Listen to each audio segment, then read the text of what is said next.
Afternoon, everybody. Thank you so much for coming out today for this very, very important announcement.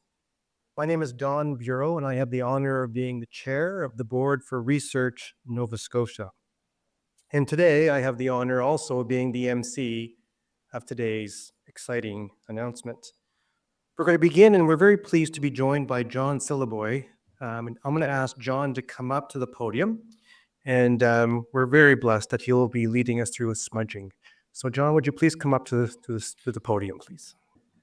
So before we do the smudge, thanks everybody. Nova Scotia, Lucy John I know one of our elders is not here yet. They're supposed to be moving up towards the area sometime soon. It's Albert Marshall from Iskazoni. We call him Galamuxis Albert. And also Chief Wilbur is outside. So just to acknowledge them that they're present.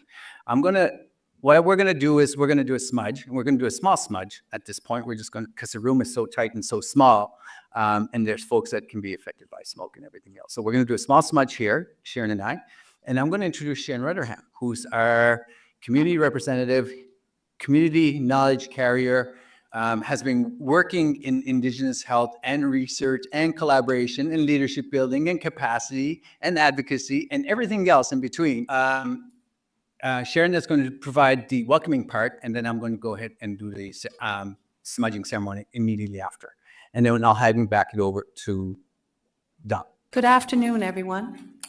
I'd like to welcome you all on behalf of all of our Mi'kmaq communities, all of our leadership, all of our health directors, to this wonderful announcement today.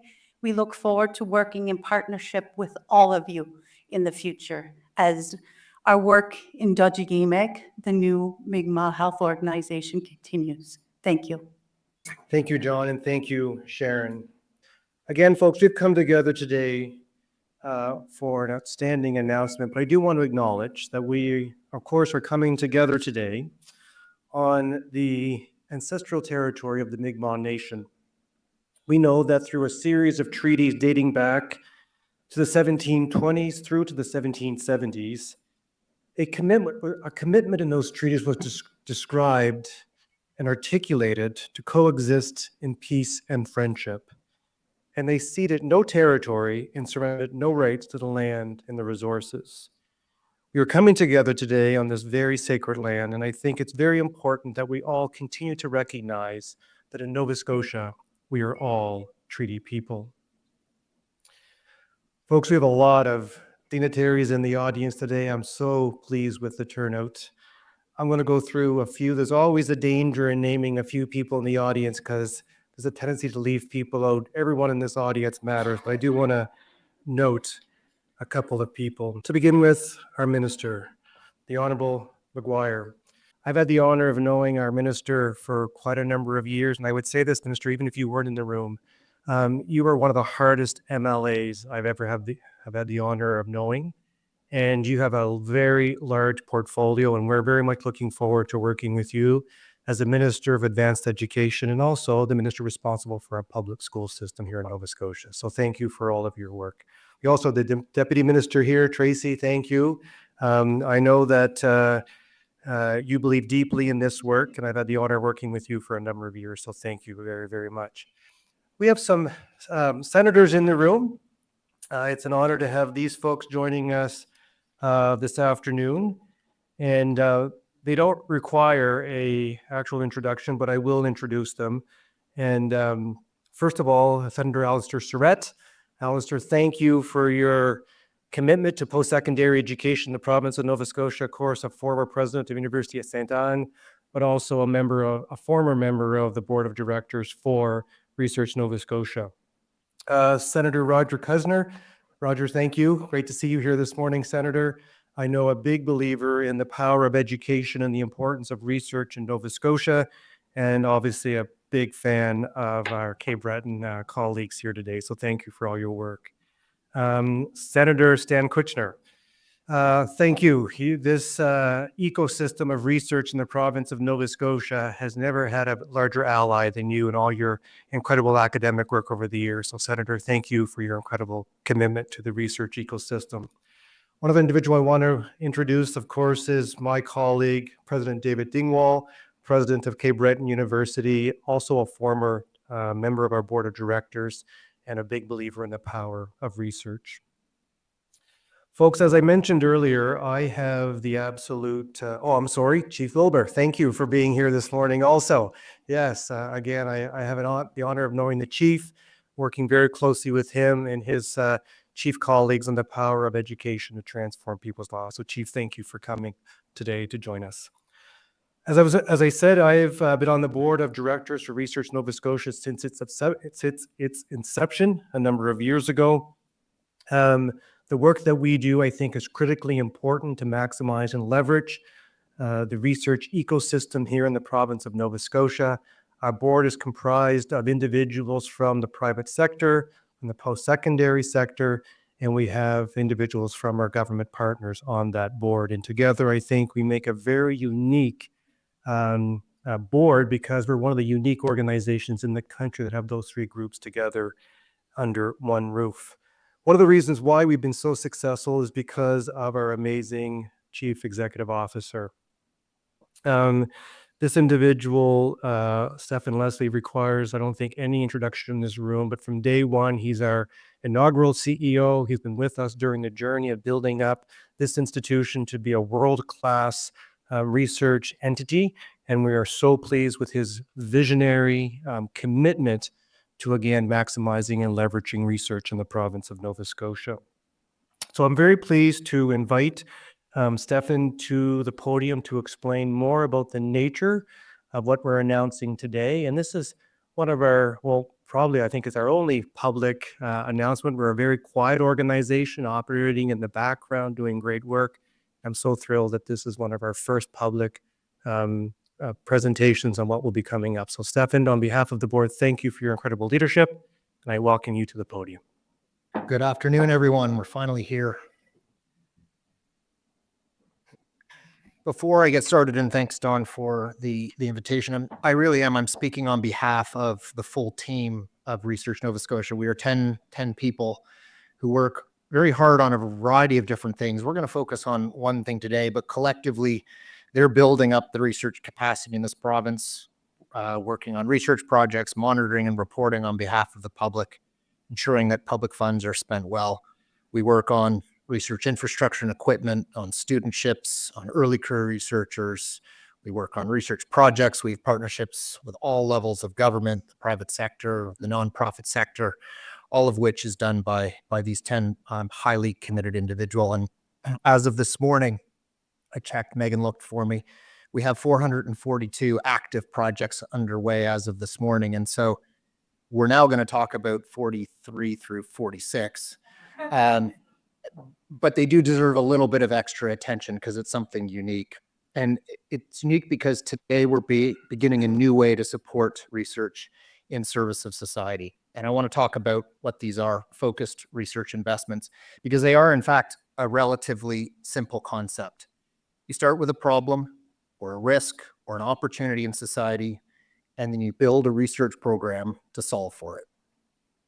And we did this by inviting researchers to work with their communities and their partners in the private and public sectors to understand what's needed. And a true dialogue was fostered, and collectively, they are now a team. Representatives of those communities and partners are here today, and you'll have a chance to meet them if you haven't already. And I encourage you, after we go through this announcement, to speak to them and ask them, what does this mean for your community? So today we begin. We begin by empowering those teams by providing them with funding, support, and time to get the work done to meet those community needs. Starting today, these FRI teams will provide targeted, coordinated, and sustained attention on areas of importance to Nova Scotia. Areas like youth mental health, aging in rural communities, Indigenous knowledge, health, and healing, and working with communities to build the tools to address local issues together. So, focused research investments, 3 words. Focused is the first word. The problem or opportunity that each of these teams are tackling is a complex one. They've identified a series of interlocking projects and initiatives within that FRI that together will lead to solutions. Each FRI is taking on a challenge where we need organization and coordination to bring shape and structure to the research efforts, or will risk duplication or inefficiencies. They do not fit easily within one discipline, one economic area, or one policy area. Focused means that the research is centered on society's needs. It means that we will sustain our efforts to see this work through to solutions. And representatives of those research teams are here today, the researchers themselves. You will have a chance to meet with some of them as well. They will each be speaking briefly to the project that they will be working on. And I encourage you to ask them, how did your engagement with your community shape your research? How are you serving your community? Second, research. We have identified research teams where it is the research itself that is an essential component to achieving a solution. We need research in order to discover, we need to discover in order to learn, and we need to learn in order to solve. When we opened this door last spring, we received 46 thoughtful ideas from researchers eager to participate in this initiative. From that group of 46, we chose to work with 9 to develop strong, ambitious, and focused programs of work. All 9 were passionate teams, driven to be civic actors, and we have chosen now 4 to launch as the inaugural group of focused research investments. And there is no compromise on scientific quality. When all the details of the proposals were worked out and all the methods, budgets, and whatnot had all been described in careful detail, we sent these proposed FRI to subject matter experts around the world for a comprehensive review. So we are confident and satisfied that all 4 teams meet the highest standards of research practices, which safeguards science's integrity and ethical standards. Although the objective may be societal benefit, research excellence is, as always, a condition of our support. Third, investment. In the plain and simple sense of the word, a good investment is one where the future benefits or values exceed the costs. Costs include both the funds we are using to make this work happen, but also the costs that we are all paying every day that a problem is not addressed, such as the costs of unmet mental health needs for children and youth, or the costs of seniors unable to live in the home that they choose. We have worked in partnership with all of these teams and their communities to articulate the benefits of solving these problems, and we have chosen areas where the impact will be substantial. A final thought to conclude these remarks. In 2016, Daniel Sarowitz at Arizona State University wrote about what the most valuable science institutions will look like in the future. He said, they will be closely linked to the people and places whose urgent problems need to be solved. They will cultivate strong lines of accountability to those for whom solutions are important. They will link research agendas to the quest for improved solutions. The science they produce will be of higher quality because it will have to be. It's now my pleasure to invite Minister McGuire to join me in introducing the 4 remarkable focused research investments, our leaders in this new most valuable science institution in and for Nova Scotia.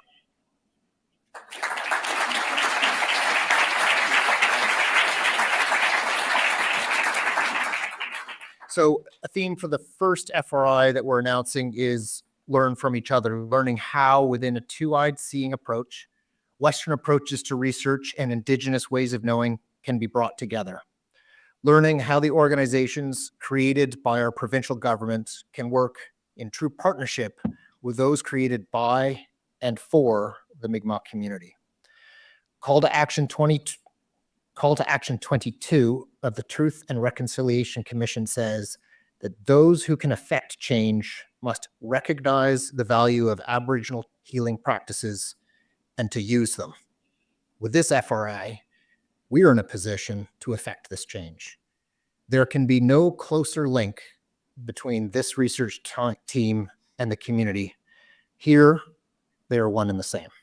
Uh, it's an honor to stand here in this room today in front of all these leaders and individuals who are moving this province forward. People, whether they like me or not, often ask me why I got into politics. And there's two people in this room you can blame. One is Stan Kutcher and the other is Danny Graham. So if you have a problem with me, maybe you should take it up with them afterwards. All jokes aside, they've been fantastic, and I just want to thank all of you for being here today. So Research Nova Scotia is awarding $7 million to Etuaptum'k W'loti, using Mi'kmaq knowledge to create health and wellness solutions, led by Dr. Margot Latimer and John R. Sylliboy. Combining traditional Indigenous knowledges and Western practices will result in appropriate healthcare approaches that are culturally safe for Mi'kmaq children and youth. I asked John R. Sylliboy to tell us a little more about the project. Tawalotio. Ningaluzi John R. Awedabix is Sony, Millbrook. Walidem Bigging Sama, Walidem Kinigama Pixinki. I emoji blue exclusion of the next week done Deliaronumulo. Hi everyone, I'm John R. and I'm from Eskazoni and Millbrook First Nations. I'm acknowledging our leadership here, being Wilbur from our community. And of course, Sharon is also leadership from our community and folks that are of the same speaking language as I do speak, which is Mi'kmaq. Our focused research investment, ironically enough, it was very difficult to keep this under wrap. Coming from our community, years ago, my mother taught me something when I was coming out of my community as a Two-Spirit person, and I shared these narratives in my in my thesis, and I told her, I'm coming out, I'm sort of explaining the situation and all this stuff, and she says to me, you're from Mi'kmaq, you're from Eskazoni, you're from Millbrook. You're a person that's involved in our community quite a bit, and our family is quite involved in a lot of different projects. You're not going to keep this under wraps. And I said, what do you mean? He goes, coming out to me and to the Sylliboys, you're automatically coming out to everybody Mi'kmaq. And so keeping anything that is celebratory, such as this news, was very difficult. And so we had to keep it under wrap. Acknowledging all the leadership that's in the room and also all of the leadership that has to do with research is quite remarkable to achieve what we're achieving today on behalf of our community, Mi'kmaq. Not because of who we are as Mi'kmaq, it's because of the fact that the whole nature and the whole basis on research and the foundations of research and the whole colonial aspect of what research is something contrary to who we are as Indigenous people or as Mi'kmaq. One of the biggest challenges is trying to convince people our own scientific knowledge as Mi'kmaq is valid, it's rich, it's extensive, it's collaborative, and it's extremely important to move forward with addressing Indigenous health, for example. So we can't do it by ourselves. That's one part. The other part is the fact that when we do have let's say a framework, the word is very much English, like Etuaptum'k or Etuaptum'k, that's the foundation by which we use collaboration and kinship and relationship to move forward with. We can't do it by ourselves. We always say that, and we know that we have to do it in a way that is collaborative through treaty, collaborative through relationship building, and of course that process hasn't been easy, and it's been continuous in our area. We've had breach protocols, we've had ethics protocols breached, we've had want to do it right, and that's part of this process. So when we're looking at this focused research investment, we started to analyze what does that look like from our worldview. And W'loti, the word W'loti itself is being well together. It's health being together. And we can't have that on our own. We have to do it with the knowledge that we have as Ulnuk, as Mi'kmaq, but also collaborating with the Western strengths of knowledge that exist out there that we've collaborated with, that we've worked with, many, many centuries over and over again. Glomuk says Albert is supposed to be here, but I'll say this. Albert's the one that's taught us and is constantly teaching us to make sure that we have our worldview invested, integrated, and celebrated in our knowledge practices. This is a knowledge practice. The important thing about the FRI this time, though, what we feel is that this is going to be a significant validation of nationhood-based research as the Mi'kmaq in Mi'kma'ki. Now get this, we're in Nova Scotia. Yes, this is part of Nova Scotia, but doing any of the research that we're going to be doing as Mi'kmaq is all of the nationhood. That includes places like New Brunswick and Newfoundland and PEI and Gaspé and the people that live in Maine. It's Wabanaki at the same time. So that overlaps the boundaries that we may have. That's a significant component to this research. We also know that in evaluation of our programming and our ways of doing things and celebrating our ways of living and integrating them into a health practice is part of that process. So not only as the scientific director of this project, I'm also the executive director for the Wabanaki Two-Spirit Alliance. And in our program development of, for example, building supports for Two-Spirit people, we're looking at how we're going to build gender-based care for Two-Spirit people. And one of our objectives is to evaluate that process. What does the programming look like? How is it going to develop into actual best pathways? We're hoping that in the next near future, we'll be announcing a project by which we are going to have a transitional home for Two-Spirit people. And when we do, we want to make sure that those units provide gender-affirming care as well. This has never been done in the Atlantic. It's never been done east of Montreal, or I may say not even in Canada. And we're hoping to do that. But we need this kind of foundation, this kind of resource to make sure that we get it right, because we don't want people to be excluded from their processes already. Gender affirming care has many barriers, and being Indigenous seeking care can face a lot of barriers. We want to make sure we get it right, and this is one way of doing that. And of course, the last thing that I'll share is this, is that validation of nationhood-based knowledge that we have is also a validation of our scientific knowledge of who we are as Mi'kmaq and using that knowledge and resource into our well-being. We have hundreds, if not thousands of years of knowledge that's compressed into ways in which we celebrate our identity, celebrate our health, celebrate our cultural aspects and our language and our land-based activities. We hadn't done this in merely 500 years since arrival of Europeans. We've been doing it for a lot longer. So basing that knowledge and making sure that we move it forward is part of this process. So the idea is that we build an institution of scientific knowledge into this framework and foundation, and we're collaborating with Dajagamic. And that partnership is extremely important in keeping community-led research, community foundations for research capacity from our Mi'kmaq community. Dajagamic is going to be leading this with us, and we're going to be hosting this process he's going through. We're going to look at all different types of things, but those are the most important things. Please repeat after me. This is the teacher in me. W'loti. That's what it is, W'loti. Thank you. Thank you, John.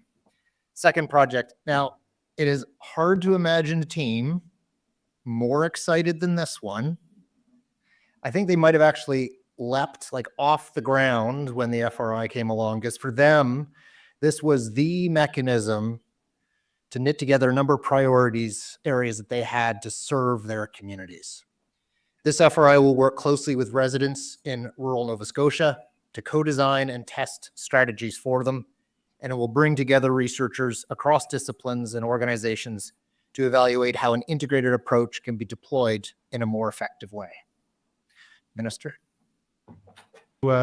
Just listening to John gives me a lot of hope. The collaboration, working with other provinces. I think we need more John Sylliboys in Nova Scotia and across the world right now. So I'm pleased to announce that Research Nova Scotia is awarding $12.4 million to Homeward Bound, enhancing healthcare, housing, and social support for aging rural Nova Scotians, led by Dr. Alison Grittner.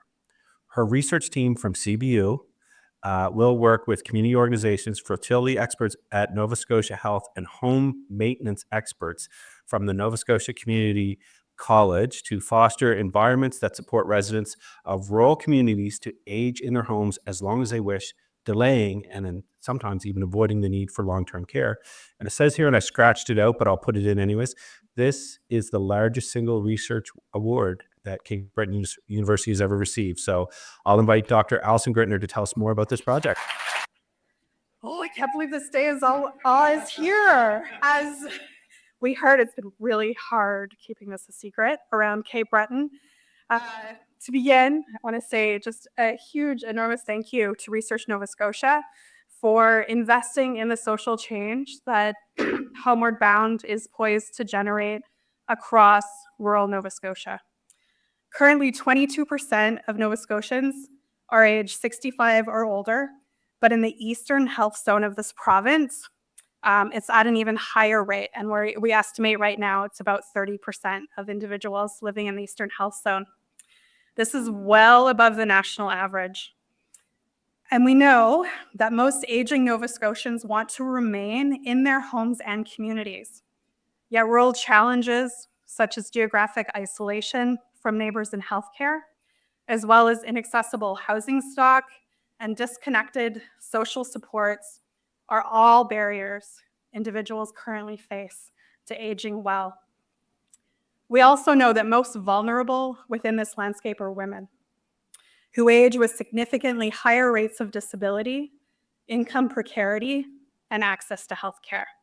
And like everybody else, I'm just going to go off script for a second and say that I hold this knowledge of how difficult those challenges are, as when my own grandmother was facing them, she chose to end her own life instead of face the difficulty that comes with these experiences. So Homeward Bound is responding by collaborating with aging rural Nova Scotians in the Eastern Health Zone to design, implement, and evaluate interventions across healthcare, housing, and social supports. We will assess how appropriate housing can help seniors stay in their homes. We will introduce virtual care, surgical transition support, and prehabilitation initiatives. Our community navigators and mobile research vans will ensure that seniors remain connected to the research project, the social programs, and most importantly, their communities. I am so proud to lead a team with researchers from Cape Breton University, as well as institutions across Nova Scotia, New Brunswick, and Ontario, as well as the collective interprofessional team and community collaborators who all answered our call to advance social justice and aging. At the core of Homeward Bound, however, are our lived experience advisors, and we work so closely with them throughout the development of this proposal. These are aging rural Nova Scotians who are generously sharing their knowledge, their lives, and their stories to create a better future for all aging rural Nova Scotians. Together, we are going to develop an aging in the right place model for rural communities, reducing hospital visits, delaying or preventing long-term care admissions, and most importantly, enhancing the quality of life for aging rural Nova Scotians and beyond. So thank you. So the third project, this FRI is going to explore and unpack and figure out how to improve a really complicated but desperately important system for the delivery of care in Nova Scotia. This team, and when we received this proposal and they were listing out all their team members, like just scrolling page after page, they actually have a team of, I think, about 40 people and 20 different organizations, all of whom are joining forces to find system solutions for more effective, efficient, and equitable care. I'm really excited about that project because I was pounding the drums for the last 5 years on Capable. Do you know what Capable is, coming out of Baltimore? And awesome. Yeah, and it's about dignity and choice. This one here, I will, before I get into the words, is something that's near and dear to my heart. I know some of the individuals in the room who've worked hard on this. I've been very open about my struggles with mental health. I'm somebody who deals with anxiety, depression, and probably a little bit of ADHD. I've always tried to deal with it on my own, and I felt like how for me it was always about like, you know, forgive me, but I was always told, be a man, you know, go over there, don't cry, be a man, deal with it. And it was actually Stan who started me on a path to dealing with it. And actually over the last 12 months, my partner, before I took on the role at DCS, which growing up in the system, you know, there is some memories, good and bad. My partner, Rena, was like, oh, you're going to see somebody and we're going to deal with your mental health issues. And I can tell you that right after the last election, and I haven't spoken about this publicly, but after the last election, I essentially didn't get out of bed for a month. Even though it was a quote unquote good time for me, or like good moment, something inside of me, and I felt like I just couldn't, like I've dealt with it before in the past, but this time I couldn't feel it. I felt like I couldn't get out of the hole. So I was really desperate, and I've been talking to someone and medication and doctors and a physical and all that stuff. So that's enough about me.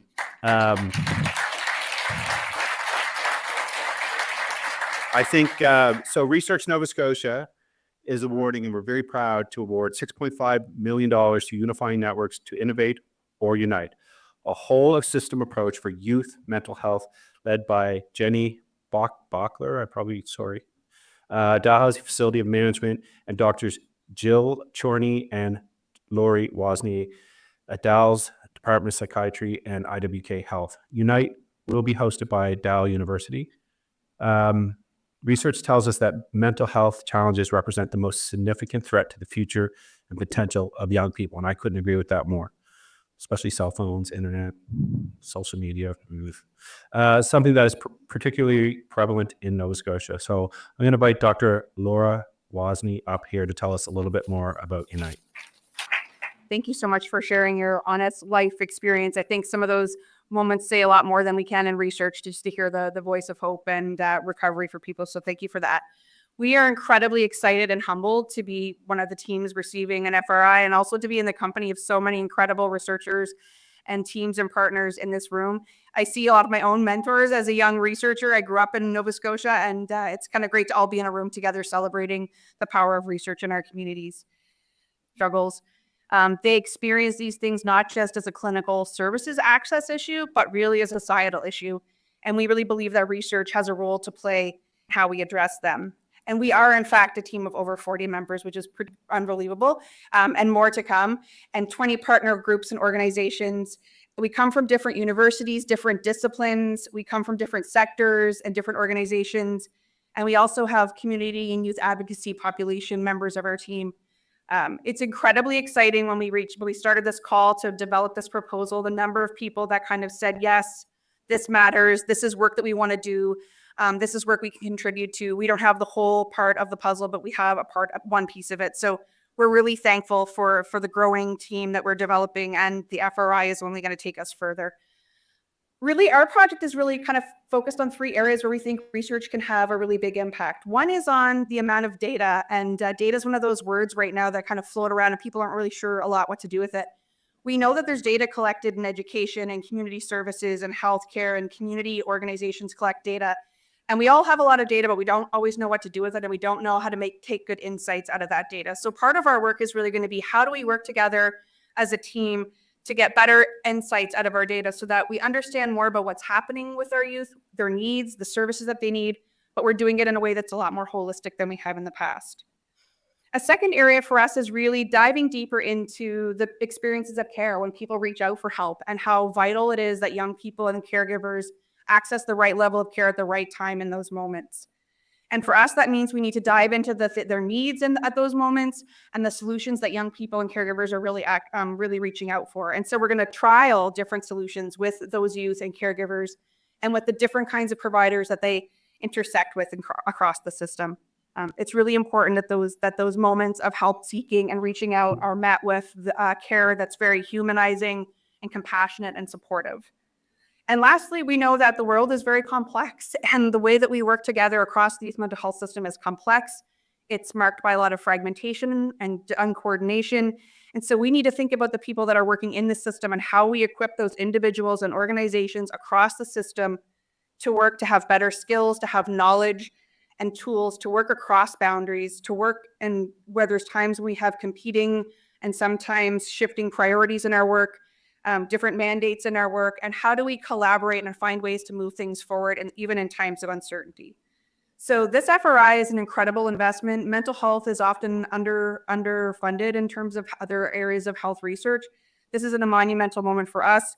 We're extremely excited to be working with our partners, and we know that as we do this work, we're going to improve the lives of young people and really work towards building a better future together. So thank you. So just before I start on the fourth and final one, this will be the last time I'm at the podium. So I just thought I'd take a moment to express my thanks to all of you for coming on a somewhat gloomy day in January to spend some time learning about these 4 really important research projects that I can tell you these teams are just itching to get going. And in fact, they've already started in some respects as much as they can. But also to remember that behind all of them, or behind all of those projects that we were able to select, were a whole bunch of committed and passionate researchers whom we couldn't support this time, but who are working in important areas as well. And as a whole, provide the kind of support that society needs in order to advance the knowledge, in order to make improvements to people's lives. And so I just wanted to take a moment to acknowledge the broader purpose of research. And with this kind of audience, I suspect you are largely already in that territory, but I think it takes, it's worth spending a moment just to reflect on the importance and the difficulty, but the value of that work going forward. So the fourth, and certainly not the final one, I hope, is about communities and how communities have changed. They have changed in response to both local, national, international forces that have acted on them. The services that they have provided, the role they played to their members has changed over time. Some of those things have been replaced by government services. Some of them have been replaced by elements of the consumer economy, but not everything has been replaced. And that's where this FRI is active. As the world is changing, I think it's more and more important that we be a welcoming province and we understand the cultural differences and needs. Spryfield is a perfect example. I grew up in Spryfield, and for anyone that knows the area, I think Bonnie's here somewhere. Anyone that knows the area, for a long time, it looked and felt the same way. And the food consisted of pizza and, fish and chips. But we've changed a lot. And when we have a lot of Syrians that came there, a lot of East Indians, and the population, Filipinos, has exploded. And it's made the community a better place. It's made it better for myself as a representative and someone who loves food, but also for my children.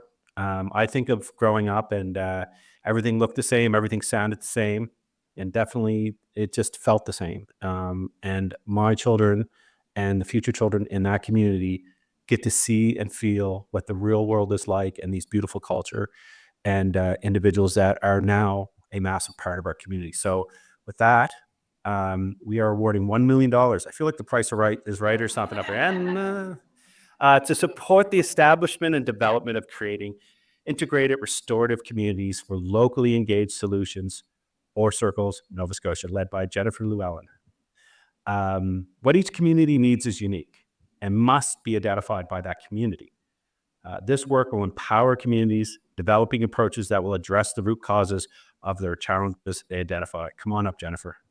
Well, as long as we're all going off script, I need to say I was sitting there struck by and almost overcome by the connection, the strength of the connection between these FRIs, and really the kind of ecosystem that can't be by accident. It kind of feels like there might be a bit of a movement afoot here, and I'm up for any good scheme, especially if it's for the benefit of Nova Scotia.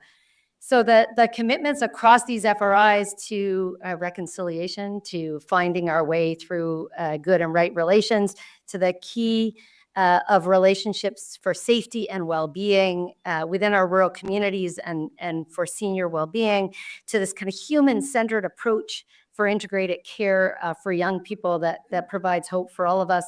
These track issues that have been central to my own work and to the sort of loosely formed and emerging Team RJ that have thought about what a restorative approach can do to help create our capacity to work in these robust relational ways. And my hope is that I can be a good partner together with the Circles NS team in supporting the work of our fellow FRIs and in finding those strong alignments to get away with this good scheme that Research Nova Scotia seems to have cooked up for us.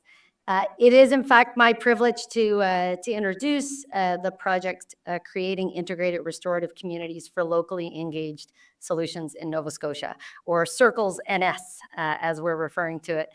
I want to acknowledge the team members who are here, who could manage to make it from the local area, and the over 170 collaborators and 52 partner organizations who are with us by live stream or in spirit as we celebrate this formal announcement today. The initiative represents for us a bold step forward in empowering communities to lead the way in research and action to address our most complex challenges through innovation and restorative community-driven solutions. With this initial investment from Research Nova Scotia, we will lay the groundwork for this transformative initiative that combines innovation and research and action. And the initial phase of this project will bring together community-based teams from across the province to design and test a living lab model to support the development and work of restorative communities. So this living lab model is sort of a unique methodology that puts communities at the heart of problem solving. So living labs involve community-based collaboration for research and innovation to address urgent local issues, from community safety to youth engagement. The first test site will start in the Valley region with a focus on their chosen priority issue around community safety. Through this initial living lab, we'll all work together to test and refine a restorative approach as a way for community to come together to tackle local problems and as a model to solve future problems. It'll also pave the way for the development and expansion of living labs in other communities across the province to tackle their most pressing problems, from family health and well-being to the engagement of youth to the welcoming of newcomers. This project will harness the world-leading restorative research and expertise here in Nova Scotia. Specifically, we've all kind of clustered around this Restorative Research, Innovation, and Education Lab at the Schulich School of Law. A restorative approach helps us to prioritize relationships, inclusivity, and solutions that put people at the center. Through this work, we're not just addressing these current problems, we're focused on establishing the conditions so that communities can become and renew their ability to be problem solvers now and into the future. This project then reimagines how we work together within communities across the province, and importantly, between government, industry, and community. How we can learn from one another about what's needed to solve our complex problems, and how we can build an approach to support that work for other communities to follow here in Nova Scotia, across the country, and across the world. This project then will also establish to support this a systems reflection and action lab that will facilitate systems to work collaboratively and in partnership with communities to leverage the existing programs and resources that we have in support of these communities who are leading these living labs and their problem-solving efforts. This focused research investment reflects a commitment then to research that drives impact. Our project is designed to try to redefine an approach to research that's not something done to communities or even simply for their benefit, but that's done with them and by them and as a pathway of collective learning and action that's needed for lasting social impact. The living lab model is key to this, but also significant is our creation of a community interest company as a kind of a novel mechanism that we're going to test to see if we can fully realize the public value and benefit of this research and of other research in this province. This project then is not only aimed at finding solutions, we're focused on envisioning a new way to align research and innovation with public interest that ensures communities will remain both the drivers and the beneficiaries of meaningful change. So Our project, in short, is going to test this restorative pathway as a way to overcome divisions that isolate us from one another, that have weakened community, and that made it more difficult for them to stand in this central place of helping find solutions to local problems. We're going to empower communities to come together to build knowledge, capacity, connections, and muster up the courage needed to tackle challenges locally now and for the long term. By investing in people and, importantly, their relationships, we aim to create the conditions for lasting change, solutions rooted in local wisdom and cutting-edge research, and that this research and action aimed to offer a kind of a blueprint for social innovation that can strengthen the very fabric of our province in real time by experimenting and learning together. We seek to prove that healthy, connected communities are not just possible, they're within our reach. Wow. Well, folks, that brings us to the end of the event. I want to take a moment just to do one more round of applause to congratulate today's 4 teams. Very well done.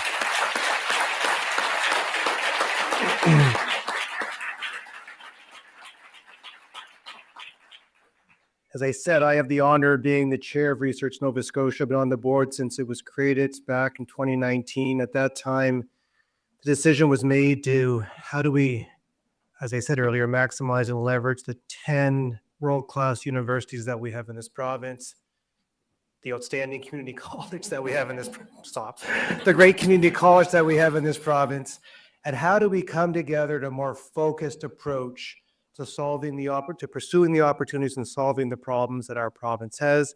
And today, I think you would agree that we saw 4 amazing projects, in addition to all the other work that Stefan and his team have led over the past 6 years, as an outstanding example of us pursuing that mission, that mandate. So as I bring this to an end, I want to congratulate Stefan and his team. Marley McNeil is in the room. She's our Chief Operating Officer. She's somewhere making sure that this runs effectively. Marley, thank you for all of your amazing work. And thank you to the entire team at Research Nova Scotia. And my very last comment is to our Minister. Minister, thank you for all of the support that your department provides to Research Nova Scotia. And thank you for going off script today and being so open and so vulnerable. This only works when people are real, people are authentic, and people are genuine, and you lead in that manner. So from the bottom of my heart, thank you for your leadership. Folks, thank you for coming out today. Please stick around, have a conversation if you wish with the individual 4 teams. And thank you again for all of the support for this incredible research journey that we're on here in Nova Scotia.